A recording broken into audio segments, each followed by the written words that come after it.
Hello, my name is Jordan Porter. I'm 31 years old, living alone in a small apartment in Boise, Idaho, working as a freelance voice actor. Sounds interesting, doesn't it? Using my voice to breathe life into animated characters, commercials, or even narrating a documentary about wild birds. Ironically, while my voice may echo through thousands of headphones, car speakers, or television screens within my own family, no one has ever truly listened to me. I grew up in Twin Falls, a small town a few hours' drive from Boise where the sky is a deep blue and the fields stretch out like a serene painting. But in the Porter household, that serenity never existed. Our home was always noisy, not with laughter, but with arguments, commands, and indifference. My father, James Porter, was the owner of a well-known auto repair shop in the area. He was a tall, imposing man with a voice as deep as a truck engine and a personality as unyielding as steel. He liked to control everything, from the way we ate and studied to the way we were supposed to think. For him, achievement was everything. A B+ on my report card was enough to make him frown, shake his head, and say, "Is that all you've got, Jordan?" My mother, Autumn, was different, but no less demanding. She was the kind of woman who wanted everything to be perfect, from the clothes she wore to the image our family projected to the neighbors. She could flash a radiant smile when meeting acquaintances, but the moment the door closed, she became an unrelenting critic. "Jordan, stand up straight, don't slouch like a failure," she would say, even when I was just sitting at the dinner table. I used to think she wanted me to be the perfect version of myself she had envisioned, but I was never good enough in her eyes. Then there's my older sister, Penelope, 2 years my senior. She's pragmatic, sharp, and always knew how to please our parents. Now married with a young child, she lives in a nice house not far from Twin Falls. My younger brother, Tyler, 4 years younger than me, was the family's golden child. Tyler lived like a free spirit, carefree and reckless, never having to take responsibility for anything. Our parents always shielded him no matter how much trouble he caused. And me? I was the middle child, the most invisible member of the Porter family. My birthdays were often forgotten, or if remembered, they were marked with a hastily bought cake and half-hearted wishes. At my high school graduation, not a single family member showed up. Dad was busy at the garage, Mom was at the spa, Penelope was out on a date, and Tyler, probably at some party. I stood in the school courtyard watching other families embrace each other while I held nothing but a diploma and an emptiness in my heart. I'm not one to complain. Really? I've learned to accept that I'm not the center of anyone's world. But sometimes, in the long nights sitting in front of my microphone voicing a courageous hero, I wonder, does anyone truly hear me? Not this voice, but me, Jordan, the real person. The answer is always a painful silence. My life in Boise is fairly simple. I work from home in a small room with an old wooden desk, a high-quality microphone, and a laptop loaded with audio editing software. This job gives me freedom, but it's also lonely. I don't have many friends.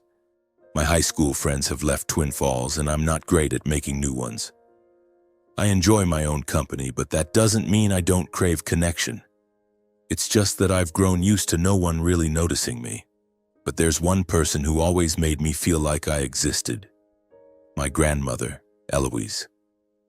She lives on a small farm about 15 miles from my parents' house, where cornfields stretch endlessly, and a dusty red road leads to her old wooden home. At 82, with white hair and a slightly hunched back, her eyes still shine with the warmth of an autumn sun. Every time I talk to her, I feel like more than just a shadow. She listens, truly listens, to every word I say. When I was young, during summers or holidays, my parents would drive me, Penelope, and Tyler to Grandma's farm. While Penelope was glued to her phone and Tyler ran around causing mischief, I was the only one who sat with her, listening to her tell fairy tales.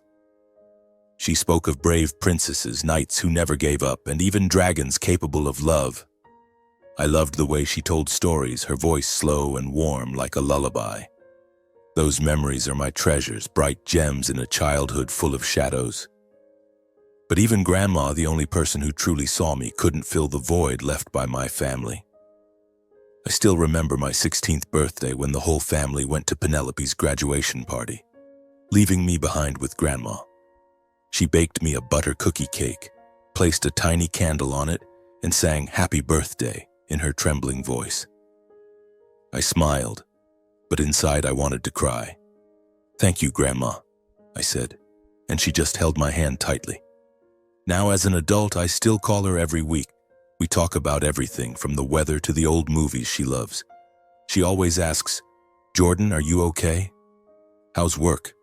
And I always reply, "I'm fine, Grandma." But the truth is, I'm not fine. I'm lonely. I long for my family to see me, to hear me, even just once. But every time I return to Twin Falls, I feel like a guest in my own home. I'm not angry at them.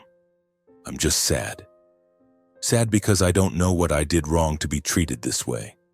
Was I not good enough? Not successful enough? Or simply not the person they wanted me to be? I tried. I tried to excel in school, to make my parents proud, but nothing I did ever seemed enough. Eventually, I gave up. I left Twin Falls, moved to Boise, and built a life of my own. A small, quiet life, but at least it's mine. Every night when I turn off the microphone and sit alone in my apartment, I look out the window at the twinkling city lights. I wonder if my family will ever truly see me. Will they ever listen? Or will I always be Jordan Porter, the one no one hears? But then, one fateful afternoon changed everything. It was an ordinary Thursday, the kind of day where you don't expect anything beyond finishing work and waiting for the weekend. I had just wrapped up a voiceover session for a dish soap commercial. Nothing glamorous, but enough to cover rent.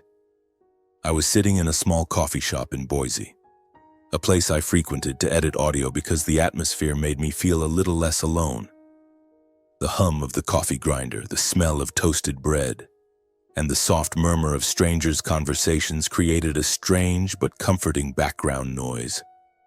My colleague Mia, a freelance sound editor, texted our group chat, "Hey Jordan, buy a Powerball ticket. You might just change your life." She added a goofy grinning emoji, as if the whole world knew it was a joke. I smiled and shook my head. I'd never been one to believe in luck. My life, from childhood to now, had been a series of efforts and disappointments. Luck? That was for other people, not me. But that afternoon, as I passed a convenience store on my way home, I stopped. Something about Mia's joke sparked a curiosity in me. I don't know why. Maybe I was just tired of the monotony of my life. Might as well try once, I told myself, stepping inside. I randomly picked 6 numbers without much thought and spent $2 on a Powerball ticket. The cashier, an old man with a kind smile, said, "Good luck, kid." I gave a faint smile, stuffed the ticket into my pocket, and forgot about it. 3 days later, I was eating a bowl of instant noodles in my apartment, scrolling through my phone when I saw a notification about the Powerball results. I didn't think much of it, just opened it out of curiosity. The numbers appeared on the screen: 7, 14, 23, 36, 52, 61. I stared, feeling like time itself slowed down. In that moment, my heart started pounding as if it wanted to leap out of my chest. I dug the ticket out of my pocket and compared the numbers.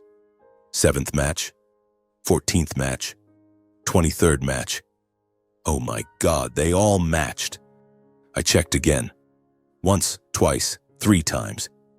Each time my hands shook more, my breaths grew shorter. I had won. $85 million. I sank into my chair, the flimsy ticket in my hand now feeling as heavy as the world. I didn't scream, didn't jump for joy, didn't call anyone. I just sat there, silent, feeling like I'd fallen into an unreal dream. $85 million. The number was so massive I couldn't wrap my head around it. Me, Jordan Porter, the invisible middle child, the one no one listened to, was now holding a ticket that could change my entire life. But right after the initial shock, another feeling crept in: fear. I grew up in a family where money was always at the center of every argument. My father once said, "Money can buy everything except honesty." He was right. Money could buy anything, and it could also destroy everything. I thought about my family. Dad with his endless business schemes, Mom with her obsession with a perfect image, Penelope with her pragmatism, and Tyler with his never-ending debts. If they found out I'd won, what would happen? Would they love me or just my money? I decided to keep it a secret. Absolute secrecy. Not a single person, not even Grandma Eloise, could know. I didn't want my life to turn into a circus where people suddenly cared about me because of the numbers in my bank account. I needed time to think, to figure out what this money would mean for who I was. The next day, I contacted a lawyer in Boise, David Kessler, who specialized in handling large financial matters. I found him through an online review, and thankfully he was trustworthy. In his small but tidy office, I told him my story, my voice trembling as if I were confessing a crime. Mr. Kessler, with his thick glasses and reassuring smile, said, "You did the right thing by keeping it quiet. Now we need to protect this money and protect you." Under his guidance, I set up a trust called the Silverline Trust, a name I chose because it evoked a glimmer of hope, like the twinkling lights I gazed at through my window every night. I opted to claim the money anonymously, a legal option in Idaho. After taxes, I was left with about $52 million. The number was still overwhelming, almost suffocating. Mr. Kessler helped me invest a portion in safe index funds, another in real estate, and kept some in a savings account. "Keep living as you were, Jordan," he advised. "Don't let the money change you." And I did just that. I didn't buy a fancy car, move to a mansion, or throw extravagant parties. I stayed in my small apartment, kept eating instant noodles, and continued my voiceover work. But inside, I wasn't the same Jordan anymore. Every time I checked my bank account, I saw an unimaginable number, and with it a strange emptiness in my heart. The money didn't make me happier. It only made me lonelier because I knew I couldn't share this secret with anyone. 3 months had passed since the Powerball ticket changed my life. $52 million sat safely in the Silverline Trust, but it couldn't fill the void in my heart. I still called Grandma Eloise every week, listening to her talk about her small garden or the stray cat she'd been feeding. But I didn't dare mention the money. I wasn't afraid she'd change. I was afraid she'd see me differently. She was the only one who loved me for being me, not for anything else. But the longer I lived with this secret, the more I was haunted by a question. My family, who never truly saw me, what would they do if I needed them? If I didn't have $52 million, would they care? The thought clawed at me like a knife slowly piercing my chest. Then one morning, while I was in front of my microphone voicing a hero saving the world, an idea struck me. A test. A way to know the truth. I'd pretend to be in trouble. Not about money, but something life or death, like an illness. If they turned me away, I'd know where I stood in their hearts. If they helped, maybe I'd find a sliver of hope. I decided to say I had an illness requiring $5,000 for treatment. Not so much that they'd grow suspicious, but enough to test their compassion. I didn't want to call. I wanted to look them in the eyes, to see their true reactions. So I planned to drive back to Twin Falls, to the house where I'd always been a shadow. That morning, the sky was cold and gray, as if the weather knew the weight in my heart. I drove my old Honda through the familiar Idaho fields. The road to Twin Falls always stirred mixed memories, joy tangled with sorrow. When I pulled up to my parents' house, my heart pounded. The house looked the same, white picket fence slightly peeling, an old apple tree in the front yard. I took a deep breath, walked up the steps, and knocked. Mom opened the door, her smile quickly turning to surprise. "Jordan, why didn't you call ahead?" Her tone carried a hint of reproach, but she hugged me, a quick, shallow embrace. Dad was in the living room watching a football game on TV. He looked up, nodded. "Been a while," he said, then turned back to the screen. No questions, no warmth. I sat on the couch, feeling like a stranger in my own home. After some small talk about the weather and work, I gathered my courage. "Mom, Dad, I need to tell you something." I let my voice tremble as if holding back emotion. I went to the doctor. They found a health issue. It's not too serious, but I need $5,000 for treatment. I don't have the money. Silence. A heavy, suffocating silence like the calm before a storm. Mom looked at me, her brows furrowing. "What kind of illness, Jordan?" she asked, but her tone wasn't concern. It was skepticism. I repeated the story I'd rehearsed about an endocrine issue requiring minor surgery. I tried to make it sound real, but not so severe they'd probe further. Dad set the remote down, looking at me for the first time since I'd arrived. "Jordan, you're 31. A man's gotta handle his own problems. We're not a bank." His voice was cold, as if I'd asked for money to buy a toy. Mom nodded, adding, "You know, Tyler's in a tough spot. He needs money to pay off debts, and we're trying to help him. You can manage, can't you?" My heart felt like it was being crushed. I hadn't expected them to hand over money right away, but I'd hoped, even just a little, that they'd show concern, ask questions, do something to make me feel like their son. But no, they were too busy with Tyler as always. I nodded, forcing a weak smile. "Yeah, I understand. I'll figure it out." I stood, said goodbye, and left. As the door closed behind me, I felt a deeper crack form in my heart. Driving back to Boise, I didn't turn on the radio. I wanted to hear the wind, the tires on the road, and the sound of my heart breaking. I'd hoped, even just a little, that they'd care. But they didn't. I was still the one no one listened to. A few days later, I called Penelope. I thought maybe she'd be different. She was my sister, the one who shared bits of my childhood, however few. I told her the story about the illness, my voice weak like I was pleading for help. Penelope sighed over the phone. "Jordan, I'd love to help, but I'm swamped with the kid and house renovations. I don't have $5,000. You'll figure it out, okay?" She added a few consoling words, but I knew they were empty. I hung up, feeling another piece of hope slip away. As for Tyler, I didn't even bother calling. I knew him. With his carefree lifestyle and endless debts, he'd never help me. I sat in my apartment, staring out the window. The city lights no longer sparkled. They were just dim specks, like my fading hope for my family. Then I thought of Grandma Eloise. She lived on a small farm 15 miles from my parents' house, where I'd spent the best summers of my life. I remembered sitting on her wooden porch, listening to her fairy tales while nibbling on her homemade butter cookies. She always made time for me, even when I was just a quiet kid. Once, when Penelope teased me for stuttering, Grandma pulled me into her arms and whispered, "Your voice is a gift, Jordan. Don't let anyone tell you otherwise." I picked up the phone, hesitating. I didn't want to deceive her, but I needed to know. I called, trying to sound casual. "Grandma, how are you?" She laughed, her voice shaky but warm. "Jordan, your call makes me so happy. How are you, my boy?" I took a breath and told her the story about the illness.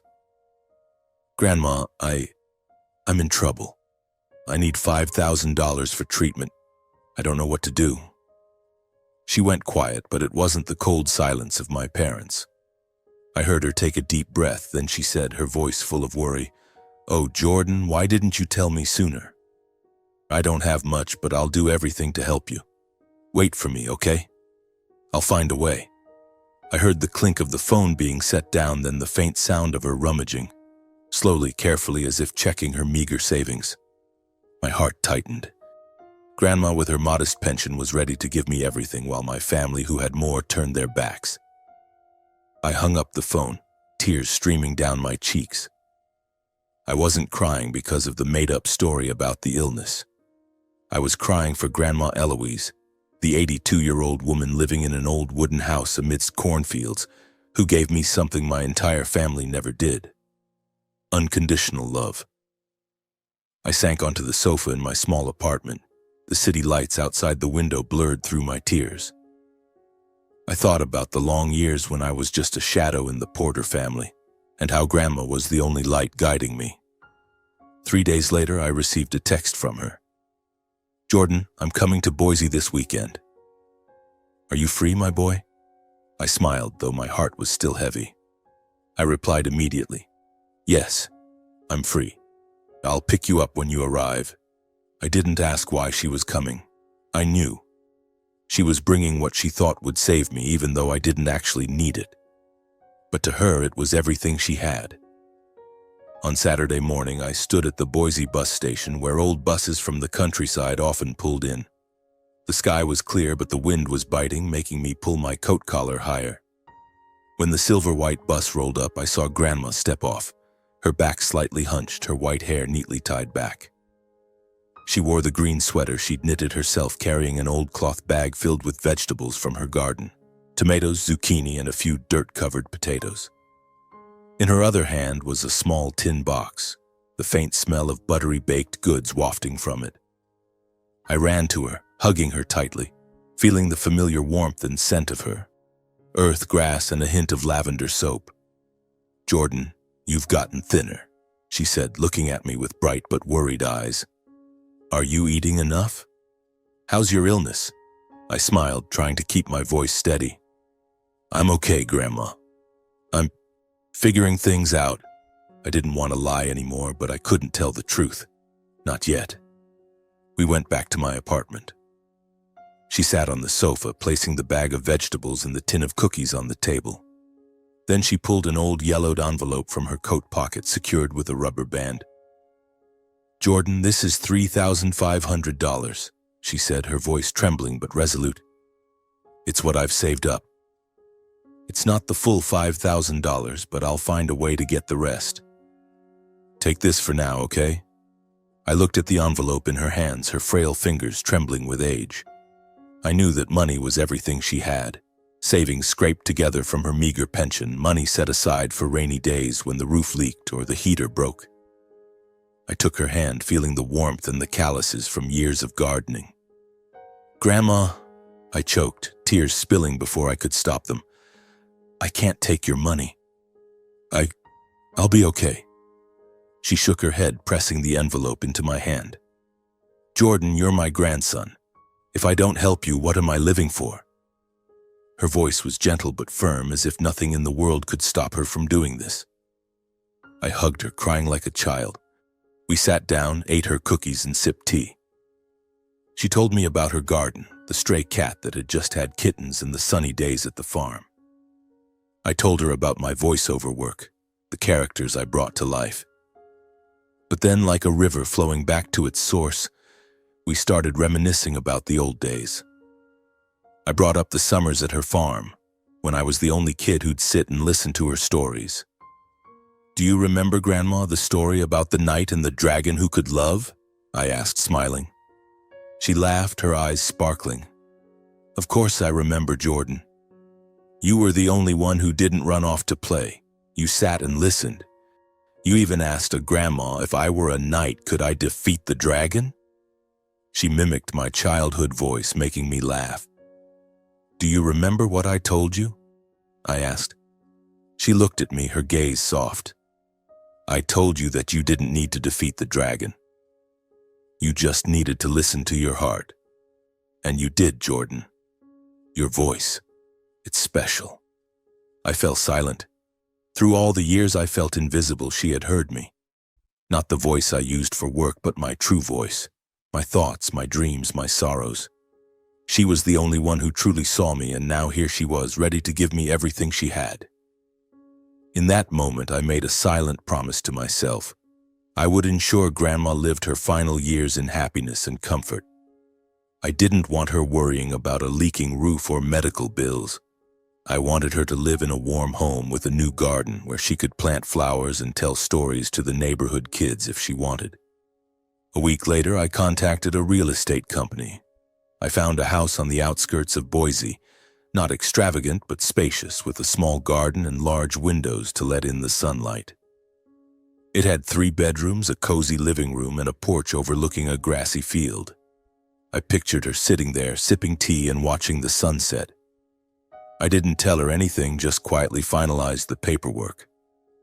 When everything was ready, I drove to the farm and said, "Grandma, I want to invite you to live with me in Boise. I found a new place. It's beautiful.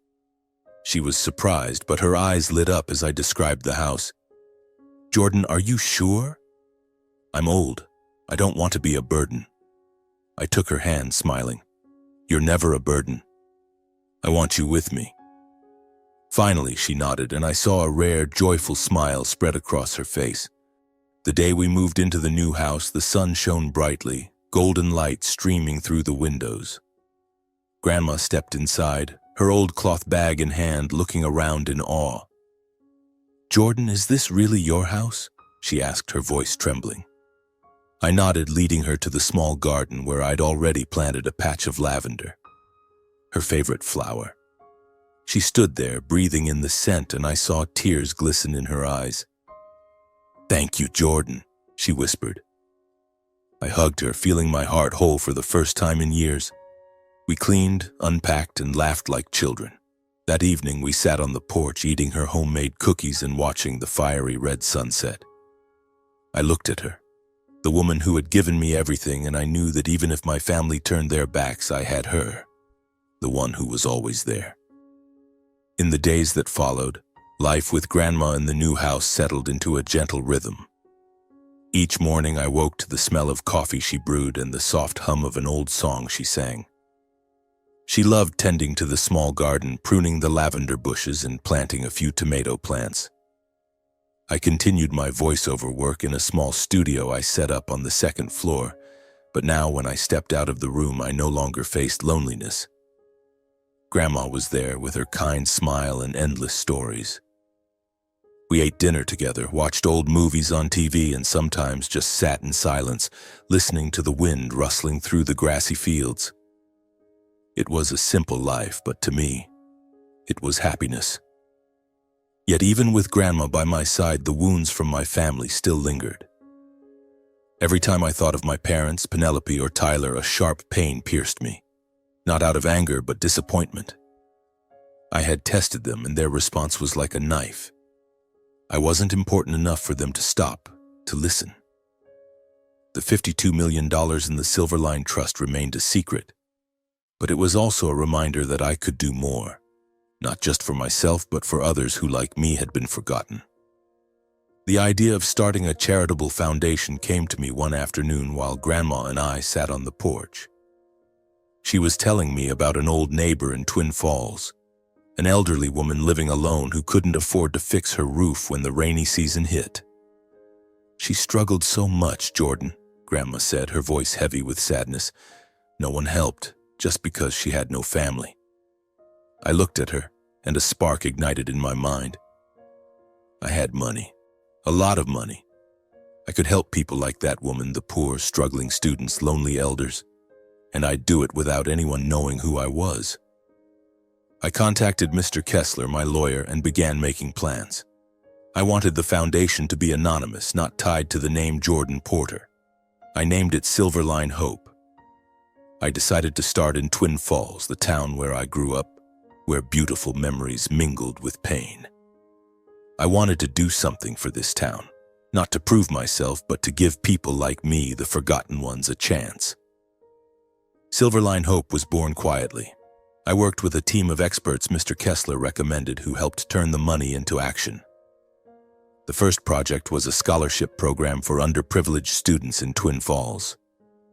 I remembered my school days wearing Penelope's hand-me-down jackets because my parents wouldn't buy new ones. I didn't want other kids to go through that. We awarded scholarships to 50 students, covering tuition, books, and a small living stipend. I never met those kids, but I imagined the smiles on their faces, and it warmed my heart. Next, I funded the construction of a small library in the town center. Twin Falls had never had a proper library, just an old reading room with worn-out books. I wanted kids to have a place to dream, to read fairy tales like the ones Grandma told me. When the project began, I received emails from the foundation's management team, including photos of the library's framework going up. I sat in my room looking at the pictures, feeling a strange, unfamiliar joy, the joy of giving without expecting anything in return.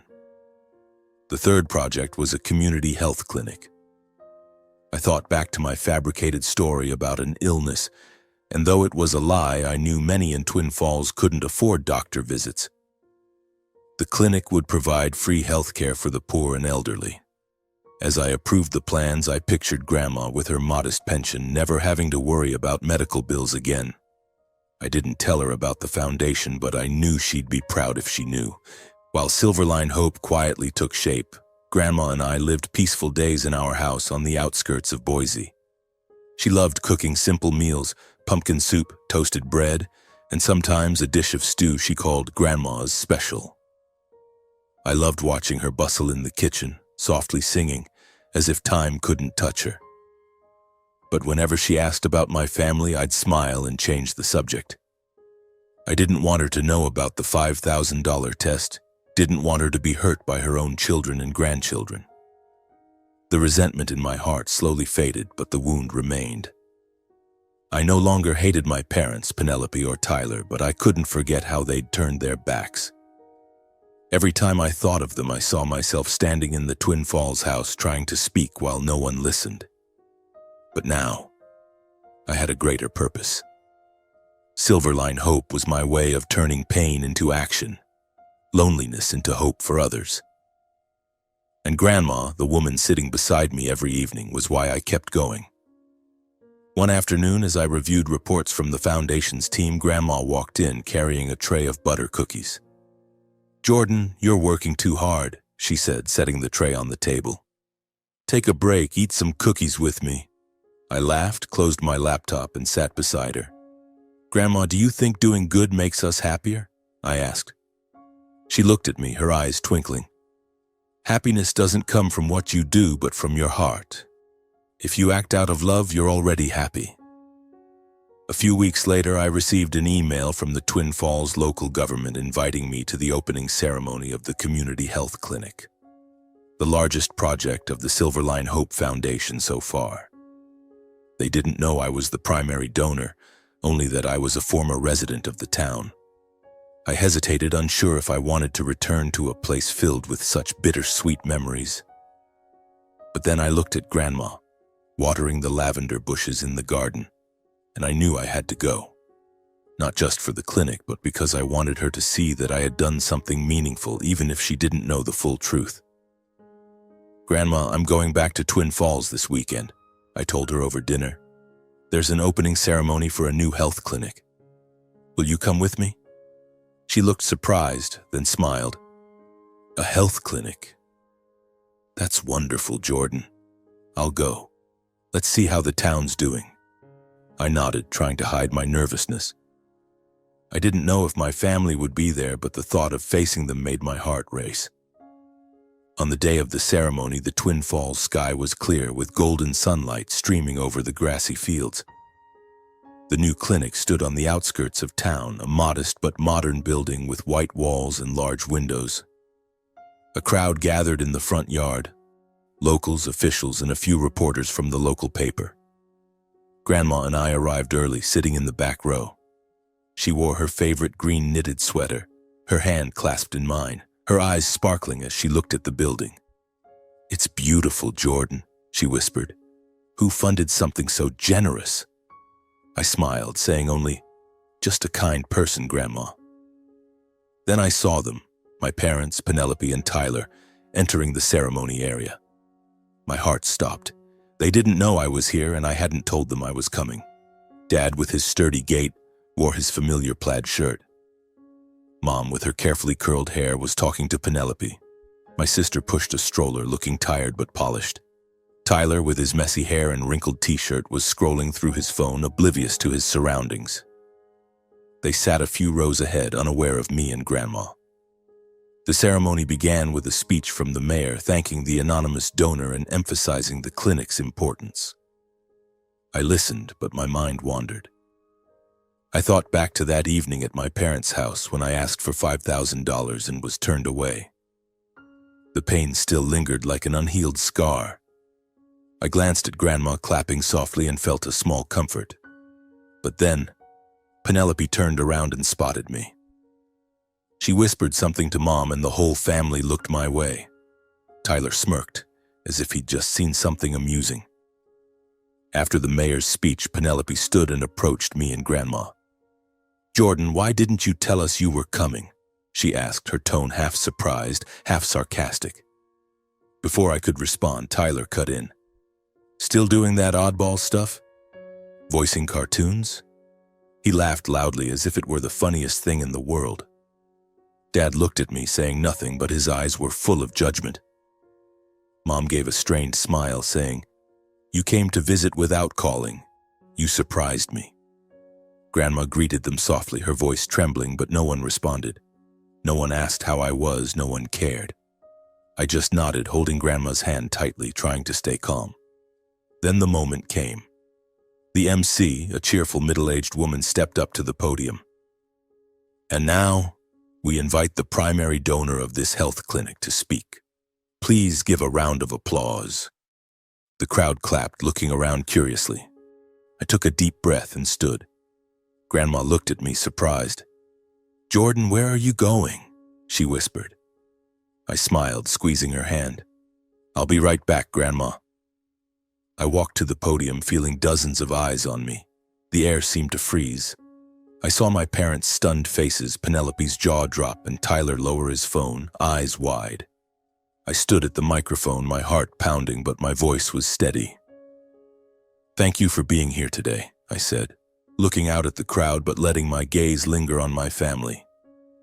"I once asked for $5,000 to survive. Today I'm giving $5 million so this town can thrive." The room erupted in applause. Strangers stood cheering, but my family sat frozen like statues.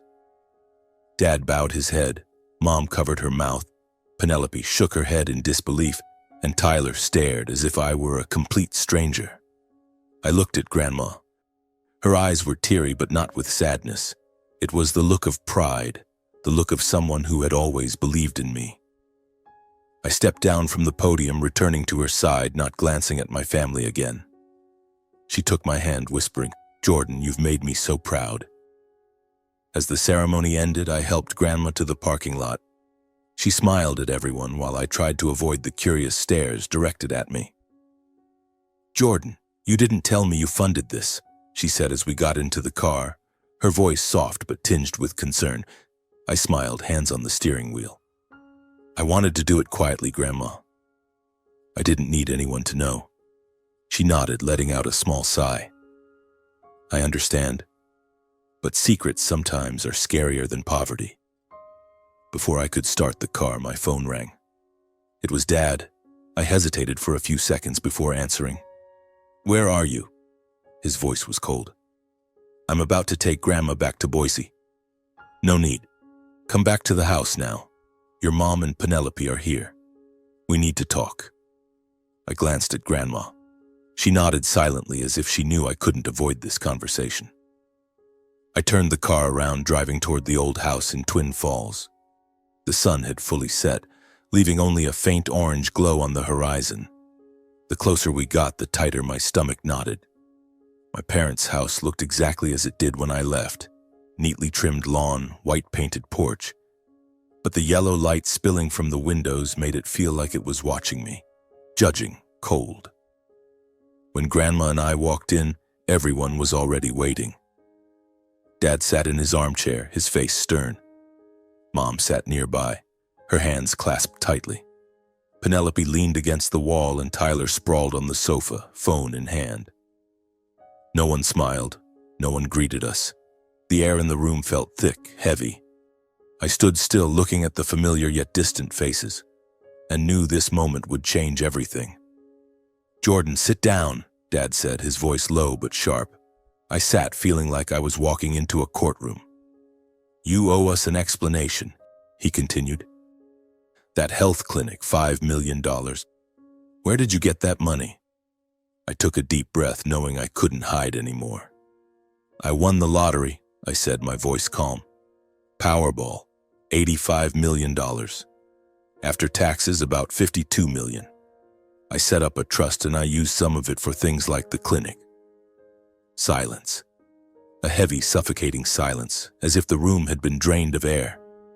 Mom spoke first, her voice trembling. $52 million? Jordan, why didn't you tell your family? But before I could answer, Tyler sat up, his eyes gleaming. Are you serious? 52 million? Man, you're loaded. Penelope looked at me, her surprise replaced by something colder, calculation. Then it began.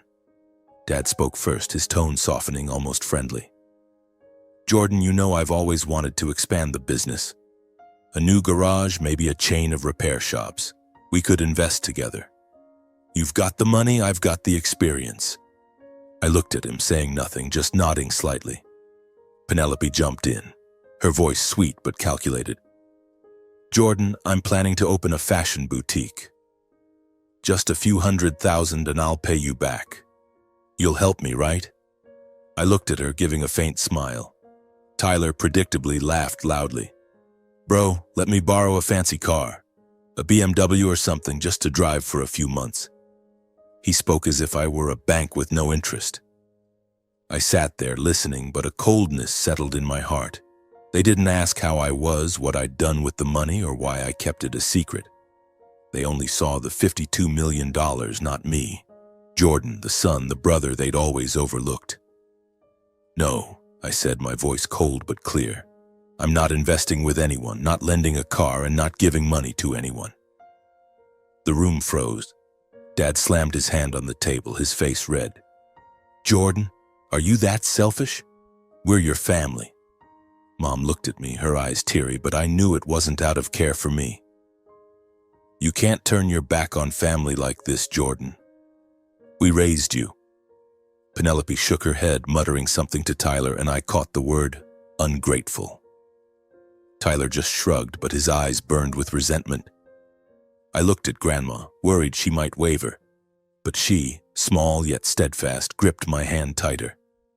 Jordan's done the right thing, she said, her voice slow but firm. He has the right to decide his own life. Don't pressure him. My parents were stunned, not expecting Grandma to take my side. Penelope and Tyler glared at her as if she'd betrayed them. The meeting ended in tension.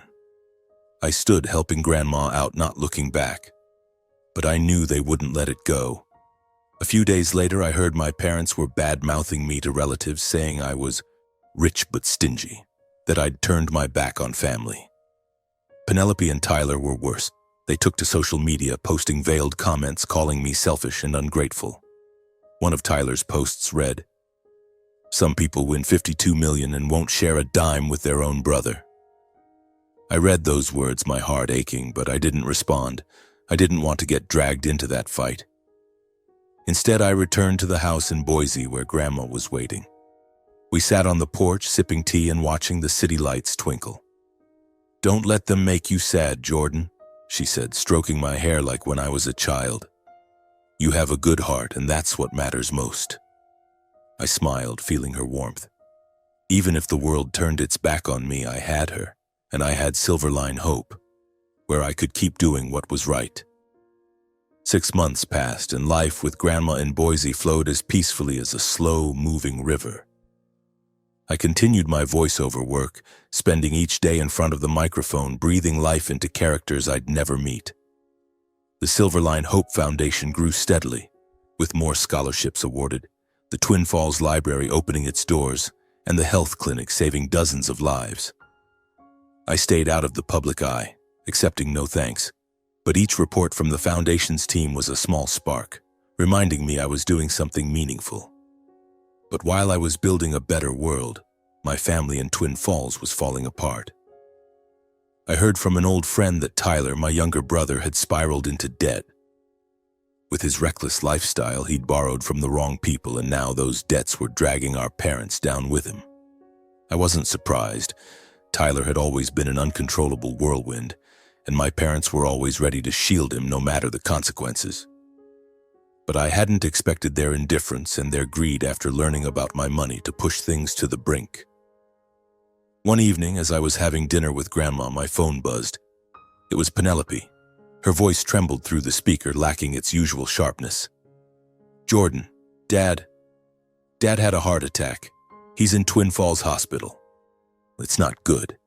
My blood ran cold. Despite Dad's rejection, despite calling me selfish, he was still my father. Without thinking, I said, "I'm coming right now." I drove to Twin Falls in the dark, the road lit only by my headlights. Memories flooded back. Dad teaching me to fix cars in the garage, his voice stern but sometimes patient. Him watching football, letting me sit beside him, though he never asked which team I liked. I'd once wanted to make him proud, but he never saw me. Now, with him in the hospital, I didn't know if I was rushing there out of familial love or an inescapable sense of duty.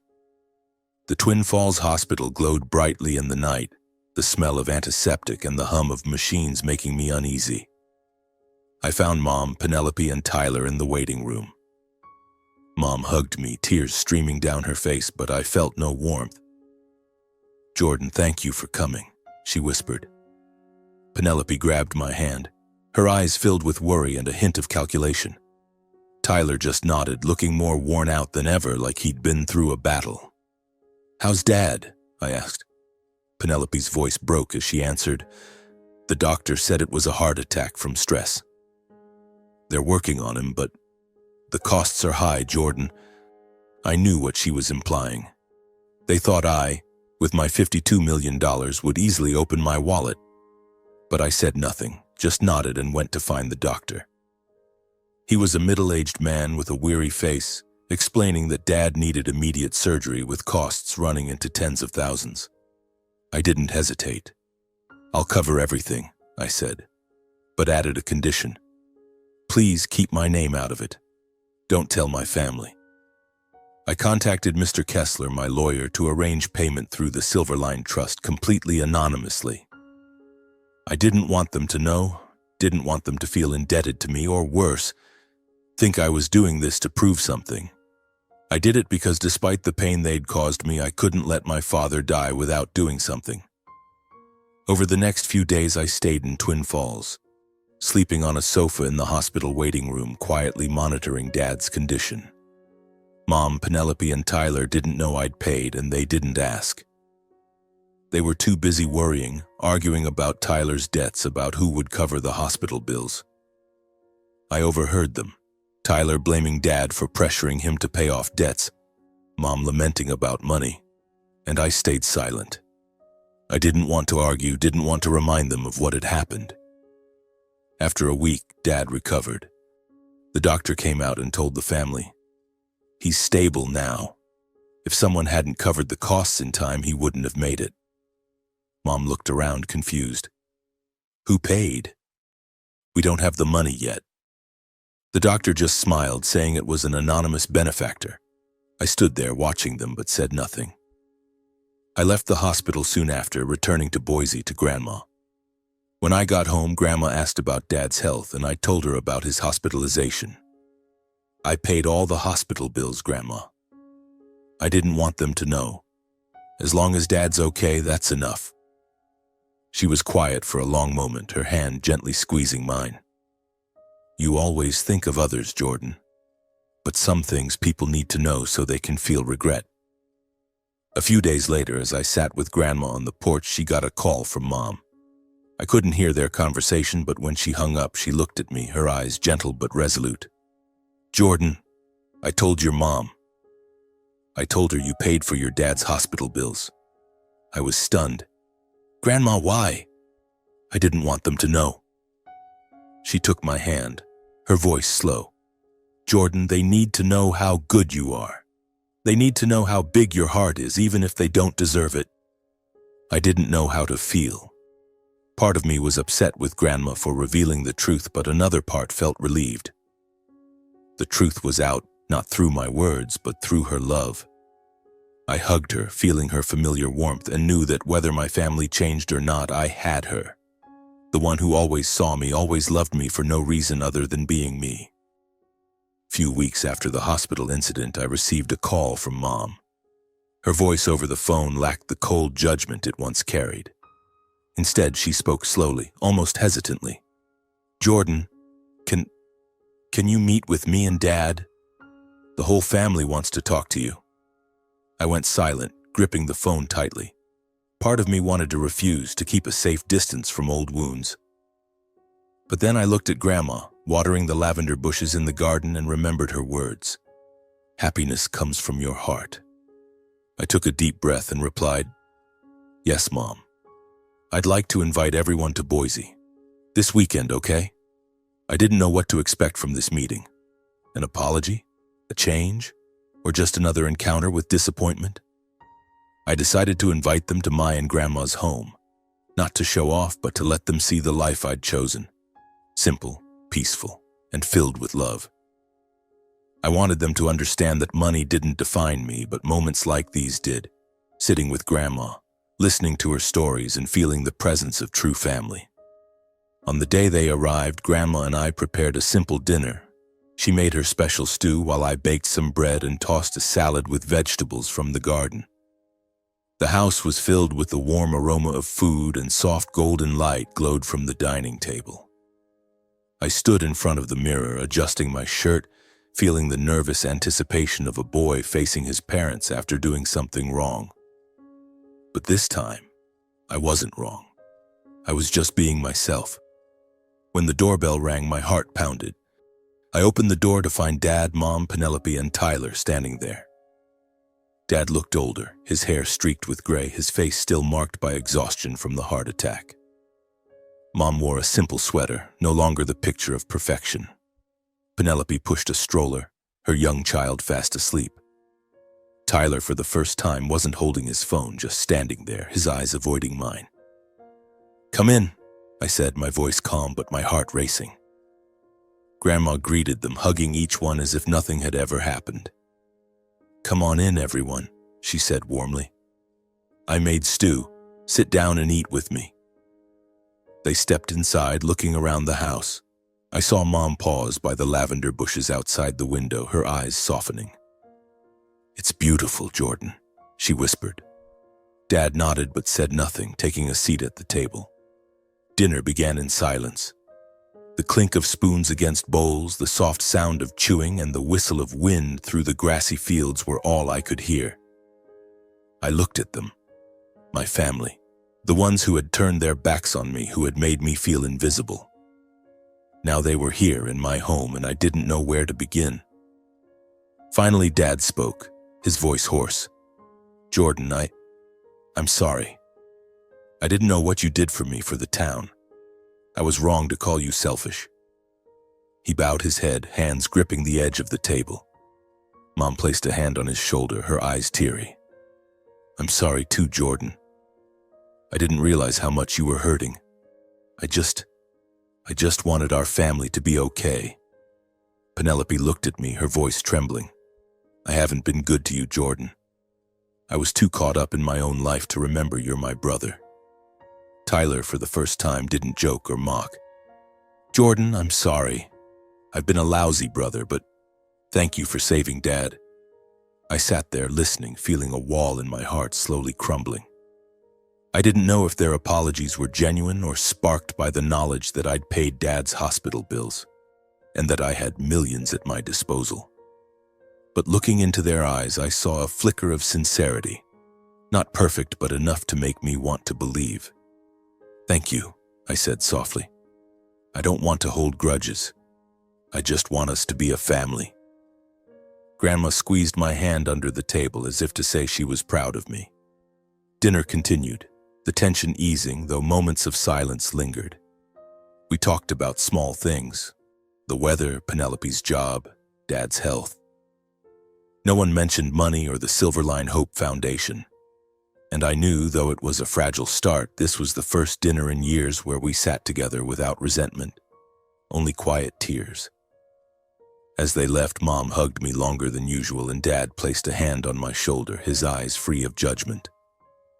Penelope promised to call more often, and Tyler, before getting into the car, looked at me and said, "Jordan, I'll try to be a better person." I nodded, making no promises, but feeling a small spark of hope in my heart. I went back inside, finding Grandma washing dishes. "You did well, Jordan," she said, smiling.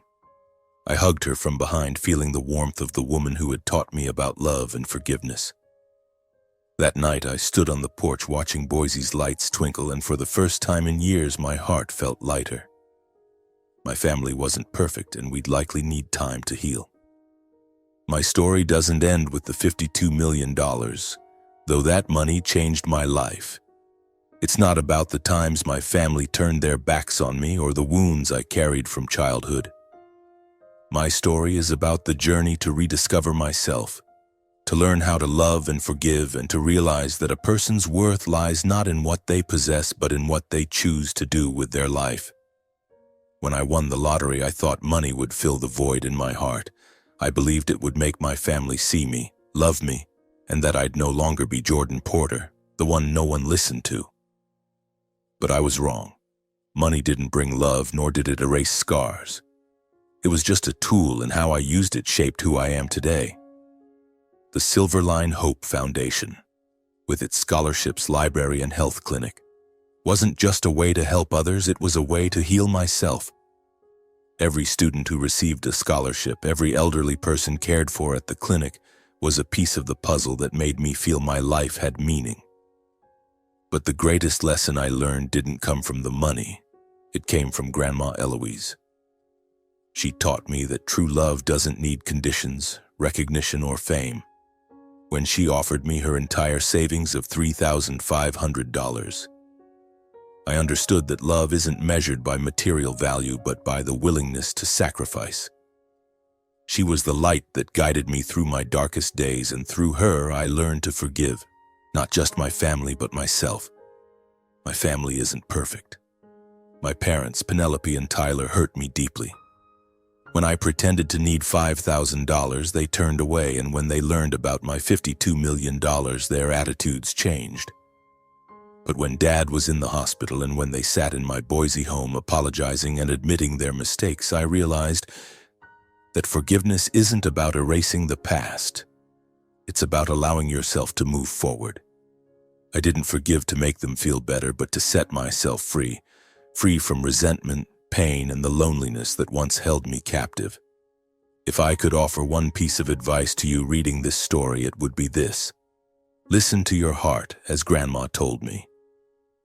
Don't wait for others to validate your worth, because sometimes even those closest to you won't see you. Find the people who truly love you like Grandma did for me and cherish them. Do good not for praise, but because it makes life worth living. And if you carry wounds, don't be afraid to face them. Forgiveness isn't weakness. It's the greatest strength you can have. I still live in Boise in the suburban house with the lavender garden. Grandma still makes butter cookies and tells me fairy tales, though she often falls asleep mid-story now.